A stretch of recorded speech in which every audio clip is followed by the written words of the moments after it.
Ladies and gentlemen, boys and girls, children of all ages, welcome to Robert's Sports Show. I'm your host, Robert. Alright, little special show, WrestleCade SuperShow review. Yeah, you heard me. So every November, out in Winston-Salem, North Carolina, in Jim Crockett Promotions Mid-Atlantic territory used to be, they have what's called the WrestleCade SuperShow. This year, GCW was a part of it, and then they also have AML, which is America's Most Wanted Wrestling, which is on Title Match Network, and so is this show here. And so I decided to go ahead and watch this show. First time I ever watched it, and they've had them on like every year for like a decade, if not longer.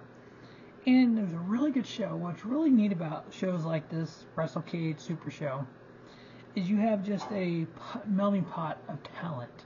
You have talent representing AML, AEW, GCW, NWA, WXW, TNA, Ring of Honor, AAA, MLW, Revolution or Revolver Wrestling, Beyond Wrestling, AEW, West Coast Pro, DDT. So many different companies, talent, just kind of a melting pot. So we're gonna run down this card. The two best matches on the card was actually the reason I wanted to watch this show. So we're gonna run it down here. So the first match. First off, we had pre-show match. We had a 10-man tag. We had the Skyline, Arik Royal, BK Westbrook, Jock, Zuka King, and John Skyler. They all wrestle for AML. Going up against Beer City Bruiser, Gustavo, Billy Brash, White Mike. Yep, that's his name, White Mike. He wrestles in AML as well. And Axel Ray. Beer City Bruiser, he's been several different promotions. Used to be in Ring of Honor. Gustavo, he's part of the OVW, Ohio Valley Wrestling. It was just your typical pre-show match, just kind of there. The team, Beer City Bruiser, Gustavo, Billy Brash, White Mike, and Action Ray end up winning. I ended up giving it 2 3/4. Show starts with Seth Clayton Burns coming out. Don't clue this dude was. Comes out just saying he wasn't on the card, he should be in all this, and then Warlow from AEW comes out and just annihilates this guy. And then we had the legend Ron Simmons come out and look at it, put his foot on him and go, damn! And that was, obviously the crowd lost it. So that was kind of a cool moment. First match, we had a substitution, supposed to have been Nick Wayne. But we got Jordan Oliver, his East-West Express tag team partner, which found out today on Wrestle Talk on X that AEW has put a trademark in for East Coast Express. So hopefully that means Jordan Oliver and Nick Wayne will both be signed to AEW soon. Hopefully that will put them with Christian, and maybe in the next year we get Edge and Christian versus East West Express. Oh, that would be epic. Or maybe put Jordan Oliver with Edge for now, and then maybe eventually do it all. Who knows? But this match, we had Jordan Oliver, Alan Angels. Alan Angels, yes, he was in part of Dark Order for AEW, but he's also been doing a lot with Prestige Wrestling. He's been kind of the invader for Revolver Wrestling from Prestige, kind of that heel. And then Fergal del Sol versus NWA Junior Heavyweight Champion Colby Corino, BoJack, and Diego Hill. Just that typical 6-man tag that you get. 3 stars is what I ended up giving it, with Colby Corino kind of getting that heel win. BoJack and Diego Hill. Next up, we had a legend in the Mid-Atlantic wrestling, George South. Dude's been around for freaking ever and a day. Mid-Atlantic is kind of where he's always kind of stayed. Going up against UK's own Martin Stone, former NXT superstar. George South beating Martin Stone by the claw.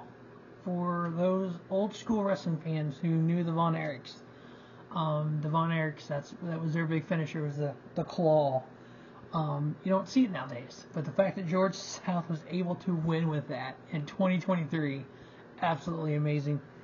I ended up giving that match 2.5. Next up, we had Sonny Ono coming out with Taijiri. You heard me right. Sonny Ono. He was in WCW back in the 90s. New Japan Pro Wrestling, All Japan Wrestling. He's the manager for Taijiri. going up against the bad boy, Joey Janella. He had a heck of a fight on GCW at WrestleCade. Definitely check that review as well. Pretty standard match here for you. Nothing beyond crazy here. We ended up giving it 2 3/4 with Taijiri getting the victory there. Next up, we had kind of an old school feel match with new school talent. We had Devon and Arn Anderson in the corners. Devon representing Terrell and Terrell Hughes, his boys, going up against the Andersons. Brock Anderson, the son of Arn Anderson, and C.W. Anderson. Not sure how he's related to Arn. I don't know if it's another son or if it's a nephew or something. But the Anderson versus the Hughes brothers.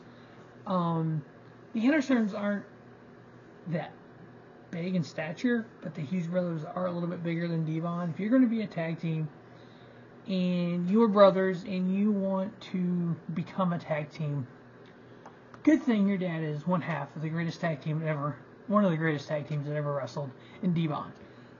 This match is pretty good, pretty decent. The Andersons got the victory. I ended up giving it 2 3/4. Next up, we had a intergender tag match. We had Matt Cardona. He is not the Deathmatch King. And Steph DeLander and Brad Attitude going up against NWA champion, World Heavyweight Champion, NWA, 10 pounds of gold, Sweet Charlotte, ECIII, teaming with Psycho Love, Fodder, and Angelina Love. Match was okay. Nothing big spectacular happened, except for the fact that Fodder ended up hitting EC3 with the title and costing them the match. And EC3 called out Fodder and said that he's going to challenge him for the NWA title and then eliminate him. But so Matt Cardona, Steph DeLander, and Brad Attitude got the victory. I've ended up giving it 2.5. Okay. The first of the 2 matches that I guarantee I wanted to see. The reason about the show. Andrade El Idolo with CJ Parker going up against Speedball Mike Bailey. Oh, the other one was Hijo del Vikingo going against Jacob Fatu.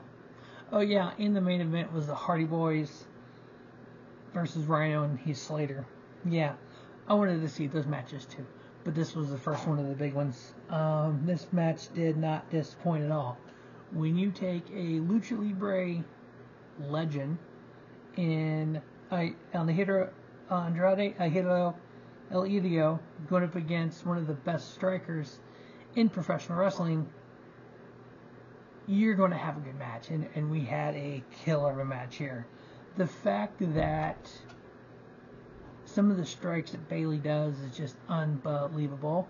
And Andrade, 3rd generation Lucha Libre star, and he won it by submission. That was the craziest thing about this match.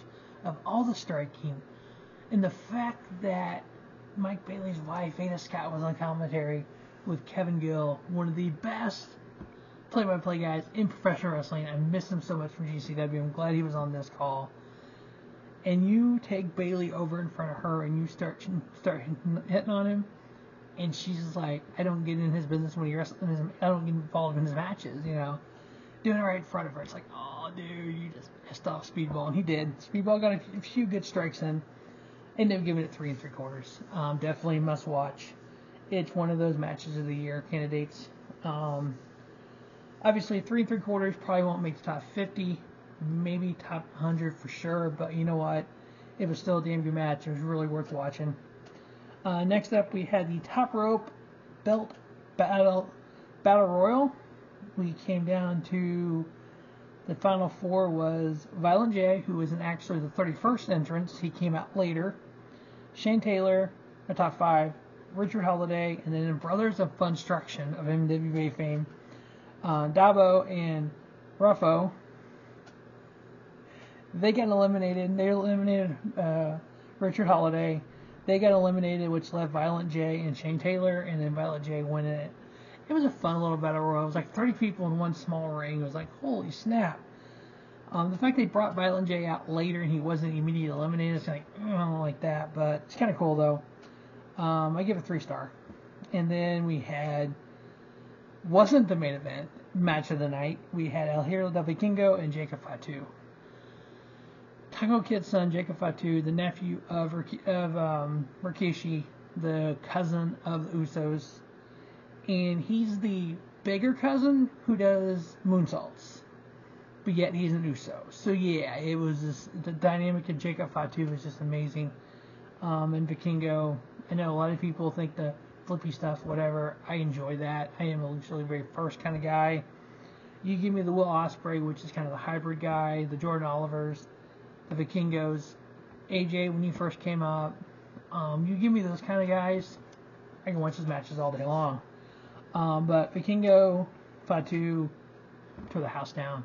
Even Kevin Gill and Veda Scott was like, we need a rematch.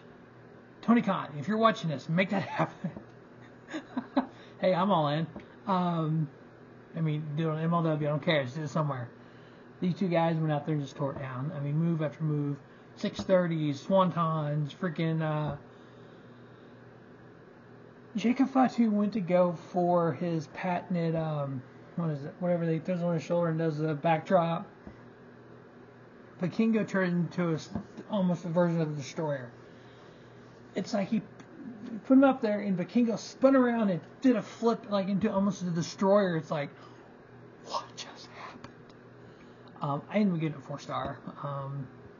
Thought about 4 1/4, but it was like right there in the borderline. But Vikingo getting the victory. Just unbelievable talent there. Next up, we had Marina Shafir and Masha Slamovich. They have met before in independent wrestling. Marina Shafir coming off 2 tag team appearances with Ronda Rousey in Revolver Wrestling and Ring of Honor. And then Masha Slamovich, the current AAW Women's Champion. Been around. She's been fighting Blake Christian for the GCW title for a while as well. Great match. I ended up giving it 2 3/4. Fairly short. Marina Shafir got the victory. And then the main event was Jeff and Matt Hardy back in North Carolina, miles from the Hardy compound, going up against, and I love how they said it, the first ever SmackDown Tag Team Champions for Rhino and Heath Slater. Actually, this match was better than you think it was going to be, to me at least. The Hardys can still go. I mean, the fact that they were kind of playing up at first, Heath Slater, I got kids. And Matt Hardy was like, I got more kids. And then he said, I got kids over here, I got kids over here, I got kids over here. And then Matt Hardy was like, I'm going to delete you. I'm going to delete you. So it's like the crowd was all kind of into that. Match-wise, Hardy's ended up getting the win off a swanton by Jeff Hardy. And they give it 3 1/4. It was actually a really good match. So definitely, if you are a fan of pro wrestling and you want to go see something different, Title Match Network, WrestleCade SuperShow, really great. Happened, I think, Saturday afternoon. Friday night was a GCW show. That review's already up. But that is it. WrestleCade SuperShow. As always, thanks for watching Robert Sports Show. Don't just have a great day. Have a sweet day. Robert Sports Show, your YouTube leader in sports channel content.